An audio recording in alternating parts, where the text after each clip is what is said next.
Assalamualaikum warahmatullahi wabarakatuh.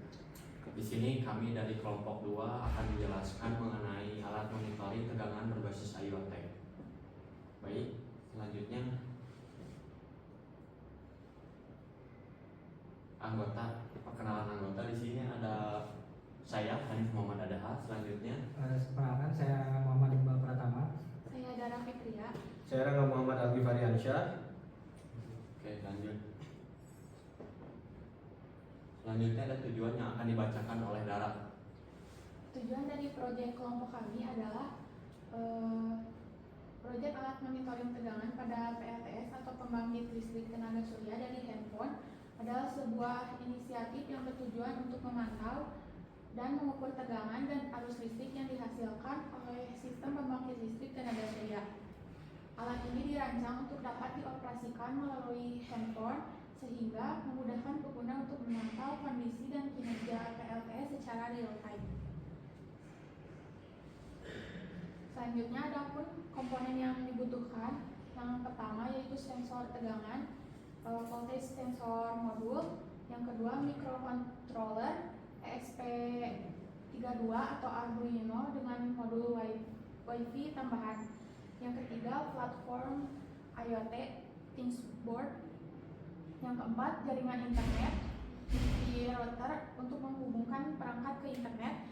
Dan yang terakhir ada power supply sebagai sumber daya untuk microcontroller dan sensor. Baik, selanjutnya skema rangkaian yang akan dibacakan oleh Iqbal. Ya, kemudian saya akan menjelaskan secara singkat mengenai skema rangkaian pada alat yang kami buat.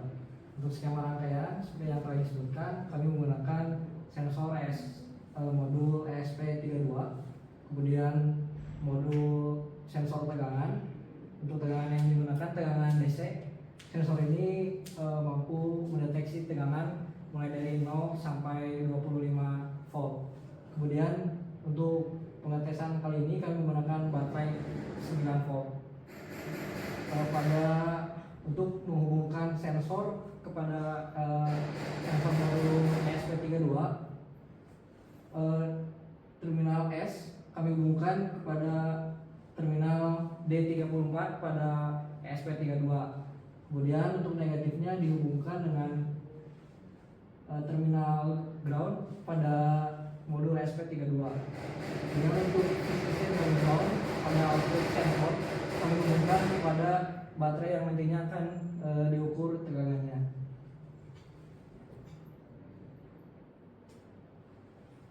Selanjutnya mengenai cara kerja. Baik, akan dibacakan oleh saya. Cara kerja pertama, tegangan diukur oleh sensor. Yang kedua, microcontroller membaca data dari sensor melalui pin analog. Yang ketiga, data diolah dan dikirim ke server IoT melalui Wi-Fi. Yang keempat, server IoT menyimpan dan menampilkan data secara real time. Dan yang terakhir, pengguna dapat memantau hasil pengukuran melalui aplikasi. Berikut demonstrasi dari alat yang telah kami buat dari yang ditampilkan pada laptop. Ini merupakan kode untuk ESP32-nya. Untuk rangkaiannya sama yang telah disampaikan pada skema rangkaian. Kami menggunakan baterai 9 volt sebagai objek yang akan diukur tegangannya. Kemudian hasil pengukuran akan dikirimkan melalui website. Kami menggunakan website ThinkSpeak. Kekurangan dari website ini adalah delaynya hingga 30 detik karena merupakan minimal delay dari data yang dikirimkan dari Arduino. Untuk penggunaan alat ini masih bisa dikembangkan kembali mengingat masih banyak fitur-fitur yang bisa digunakan dari ESP32.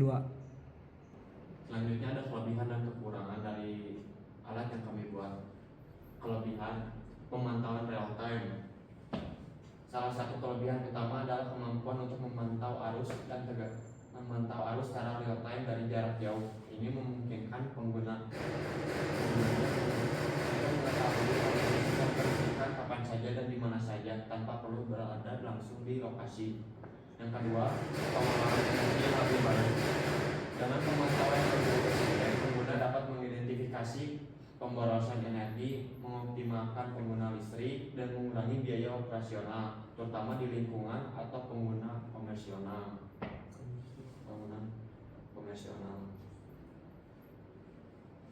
Selanjutnya ada kekurangan.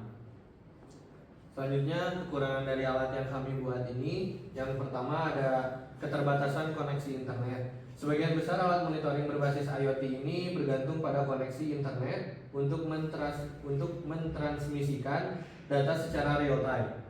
Jika koneksi internet terputus atau tidak stabil, pemantauan dan kontrol dapat terganggu, yang beresiko bagi sistem kelistrikan yang kritis. Lalu yang kedua, ada keamanan cyber. Mengingat alat ini terhubung ke internet, potensi ancaman keamanan cyber menjadi lebih besar. Jika tidak dilindungi dengan baik, sistem dapat menjadi target serangan yang dapat mengakibatkan manipulasi data atau bahkan kontrol sistem kelistrikan yang berbahaya. Lalu kesimpulan dari alat yang kami buat yaitu alat monitoring tegangan berbasis IoT memberikan solusi canggih untuk memantau dan mengendalikan sistem kelistrikan secara real time dengan kemampuan deteksi dini masalah dan pengelolaan energi yang lebih efisien. Kelebihannya mencakup pemantauan jarak jauh, peningkatan keamanan, dan analisis data untuk perawatan preventif. Namun alat ini juga memiliki kekurangan, seperti yang saya sebutkan tadi, ada ketergantungan pada koneksi internet, potensi masalah keamanan cyber, serta biaya awal dan pemeliharaan yang mungkin tinggi. Secara keseluruhan, alat ini sangat berguna untuk meningkatkan efisiensi operasional dan mengurangi risiko dalam sistem kelistrikan, asalkan dikelola dengan baik. Sekian dari kami. Mohon maaf apabila ada kata-kata kurang. Wassalamualaikum warahmatullahi wabarakatuh.